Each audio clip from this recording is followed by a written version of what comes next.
नमस्कार दोस्तों, आप सभी का हमारे यूट्यूब चैनल पर स्वागत है।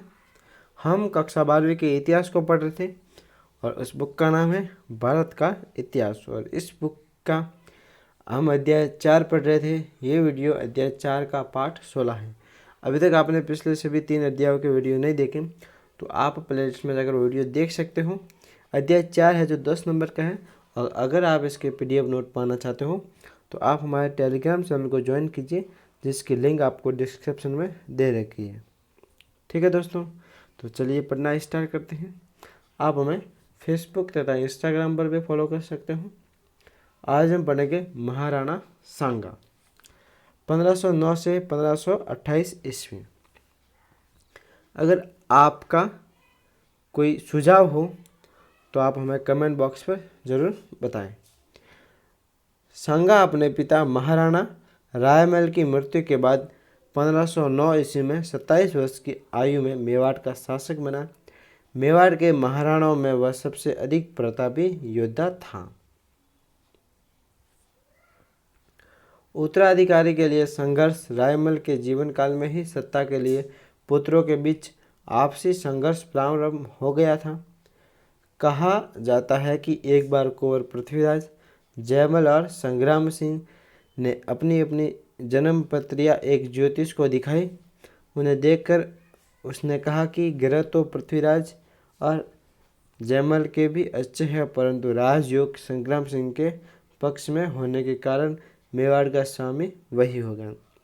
ये सुनते ही दोनों भाई संग्राम सिंह पर टूट पड़े। पृथ्वीराज ने होल मारे, जिसे संग्राम सिंह की एक आंख फूट गई।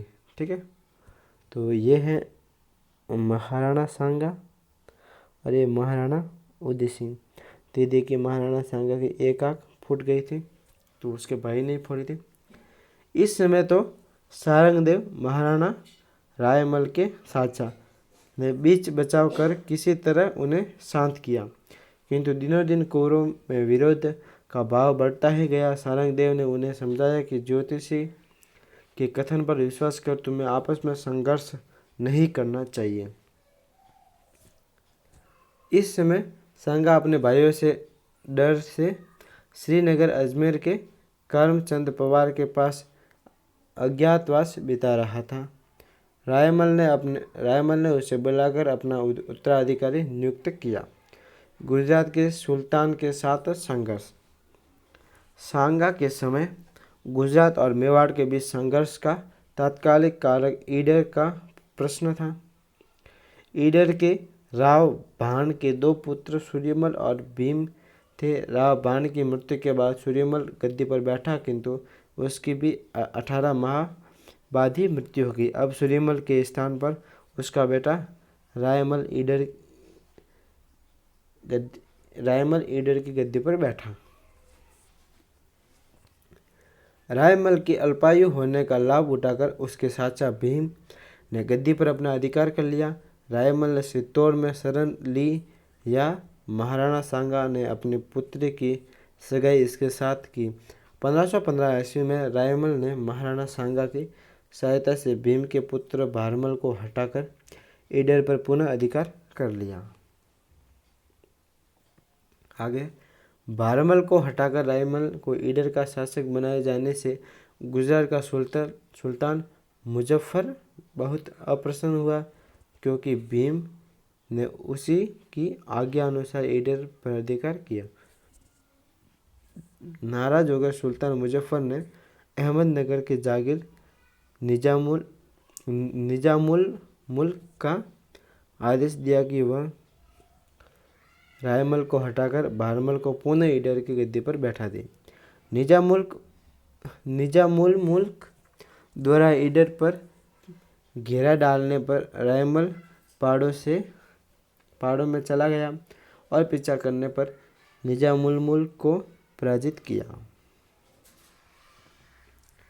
ईडर के आगे रायमल का अनावश्यक पीछा किए जाने से नाराज सुल्तान ने निजामुल मुल्क को वापस से बुला लिया। फिर देखिए क्या हुआ। इसके बाद सुल्तान द्वारा मुवारिजुल मुल्क को ईडर का हाकिम नियुक्त किया। नाम ही कुछ इस प्रकार के हैं। एक भाट के सामने एक दिन मुवारिजुल मुल्क ने सांगा की तुलना एक कुत्ते से कर दी। ये जानकारी मिलने पर सांगा वागड़ के राजा उदय सिंह के साथ इधर जा पहुंचा। पर्याप्त सैनिक न होने के कारण मुवारिजुल मुल्क इधर छोड़कर अहमदनगर भाग गया। सांगा ने इधर की गद्दी पर रायमल को बैठा दिया और अहमदनगर, बड़नगर, बिसलनगर आदि स्थानों को लूटता हुआ चित्तौड़ लौट आया। अब है दिल्ली सल्तनत के साथ संघर्ष।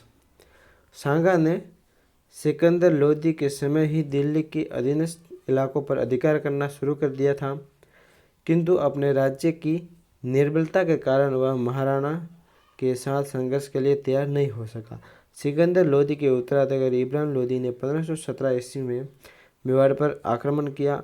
खातौली कोटा नामक स्थान पर दोनों पक्षों के बीच युद्ध हुआ, जिनमें राणा सांगा की विजय हुई। सुल्तान युद्ध के मैदान से भाग निकलने में सफल रहा, किंतु उसके एक शहजादे को कैद कर लिया। इस युद्ध में तलवार से सांगा का बायां हाथ कट गया और घुटने पर तीर लगने से वह हमेशा के लिए लंगड़ा हो गया। खातौली की पराजय का बदला लेने के लिए 1518 ईस्वी में इब्राहिम लोदी ने मियाँ माखन की अध्यक्षता में सांगा के विरुद्ध एक बड़ी सेना भेजी, किंतु सांगा ने बाड़ी धौलपुर नामक स्थान पर लड़े युद्ध गए में एक बार फिर शाही सेना को पराजित किया। अब है मालवा के साथ संबंध। मेदिनी राय नामक एक हिंदू सामंत ने मालवा के अपदस्थ सुल्तान महमूद खिलजी द्वितीय को पुनः शासन बनाने में सफलता प्राप्त की थी। इस कारण सुल्तान महमूद ने उसे अपना प्रधानमंत्री नियुक्त कर दिया। सुल्तान के मुस्लिम अमीरों को मेदिनी राय की बढ़ती हुई शक्ति से काफ़ी ईर्ष्या हुई और उन्होंने सुल्तान को उसके विरुद्ध बरगलाने में सफलता प्राप्त की।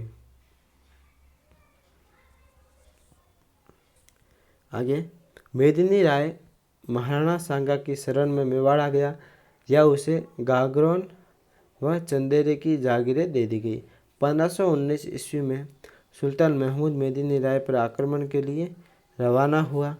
इस बात की खबर लगते ही सांगा भी एक बड़ी सेना के साथ गागरोन पहुंच गया।